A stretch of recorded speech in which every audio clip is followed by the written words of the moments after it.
Essanyu Faridah Nakazibwe mbikuleetedde. Asiya ebibye si birungi nnyo bibino, ate bo Abasiramu ebyabwe bitabuse. Tetunnaba gagendamu mbadde nkusaba ka vidiyo kano okampereka like, nabo atannaba kusubscribinga nkusaba osubscribing osobole okufuna amawulire gaffe nga bwe gakajja. Ajati Kaloddo yakugamba jangu akulombere edduwa gw'alina ebizibu byonna, ennamba ye eri awo wansi osobola omukubirako n'abeera nga akuyamba. Katugende mawulire gaffe.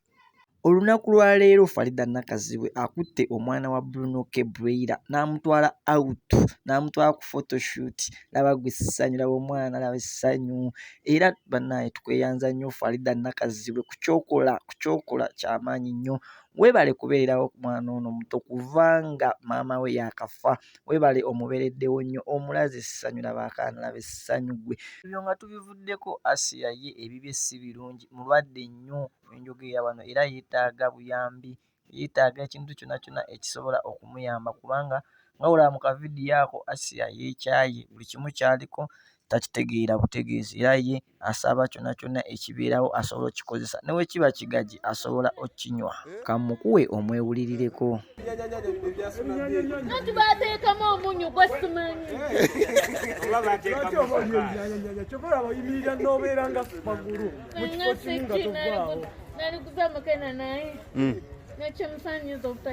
Muleke nkiise okubanga nakyo kya mu ddiini.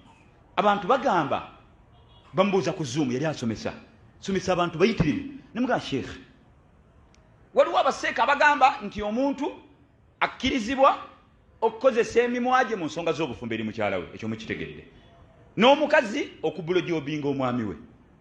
Ate abalala abasawo bagamba tekikkirizibwa. Mbusimanya seeka bwe yali abantu kule yasoma aya eyo neŋŋamba yeye wallahi Sheikh, n'agamba bajjamaa kituufu ebyo byonna byonna weebiri, naye omusiba guli ogwo kwegamba mbu n'ekintu ekyo kiri haramu nga tolina bujulizi. Kubanga tewali bujulizi, bayogera bugenzi busimanyi omusa. Ffe ebintu ffe abasawo betugoberera, simanyi abasawo bagamba mbu ekifo ekyo kikyafu. Abanika bo bagamba ffe oli ajja kweyonja kubanga tolina bujulizi. Bwe batuyiba bagamba ajja kweyonja, teri bujulizi bugaana. Era amasala gaveeko, abakola bakole, abatakola olekeyo, bonna batuufu. Yawulira nga ayagala kumubulojobinga akole, gw'omugaana otya, gw'ogaana otya, gw'olina obujulizi obugaana. Litaftaru ala Allahi likadiba, gw'olina obujulizi obugaana. Yikeeka muwoomera, yibe ebimuwoomera.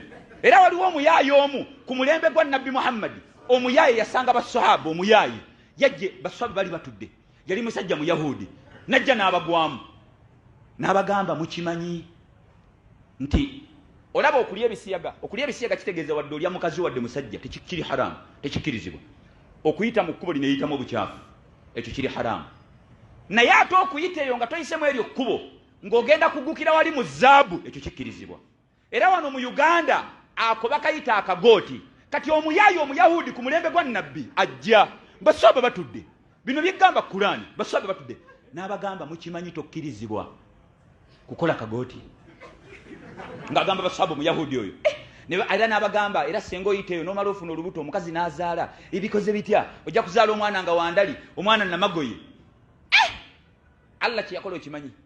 Allah yayanukula Omuyahudi nassa aya n'agamba nisaaukum haruthun lakum, bakyala bammwe nimiro zammwe, fa'atu haruthakum anna shi'tum. Ibn Abbas yagamba ekyo ekigambo Allah kye yagamba anna shi'tum, buli sitayiro yonna mugende eri bakyala bammwe mu sitayiro zonna. Kati Omuyahudi basahaba bagaana akagooti, Allah n'akanywezawo. Katugende na kyani? Kati tokkirizibwa omuntu agaana atya abantu nti nno